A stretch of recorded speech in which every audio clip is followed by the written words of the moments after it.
yéene ji nga am ci dëkk bi it xam na ko ndax mboolem ku ministère boo xam ne mi ngi ci sa ron tàmbalee ko ca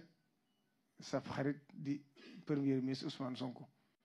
ak mboolem ministère yi nga xam ne ñoo fi ñëw ñëpp bàyyiwuma kenn ndax boo lim nañ ko te boo limaatee da ngay jum waaye ñoom ñëpp ñëw nañ fi ku ci ne it def na yéenam def na lam man def la mënut ndax ko xam nguur guy door a tàmbali bu ngeen ko jëfatoo nit du tax ñu mere leen ci du tax ñu sikki leen ci ndax xam nañ fi àdduna tollu waaye nag nit bu amul lu dul lenn nga taxaw ci jàppale ko ci def ca la nga mën ak la nga mënut la ci des loo ci jëfatoo nitam dala koy jigal te ñoom ñëpp nag kenn desut ku ci def nga la nga mën def nga la nga mënut kon nee na mi ngi lay ñaanal yàlla suñu borom kattanal la dëgëral la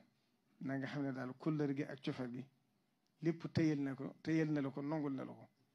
te dal nam xel ci itam nag démb rek waxaat na ko ne samam xel dal na ci moom te sëñ bi moom du waxe bakkan ko xam fi mu toog xam jataay bi mu toogee xam fi mu toll ci diggam ak boroom lépp lu muy wax rek ngir yàlla tax mu di ko wax ndax moom amul lu muy séntu ci kenn amul lu muy bëgg ci kenn kon nag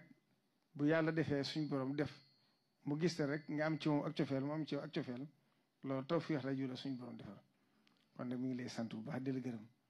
la gërëm it ci mboolem yéene ji nga xam ne am nga ko ci réew mi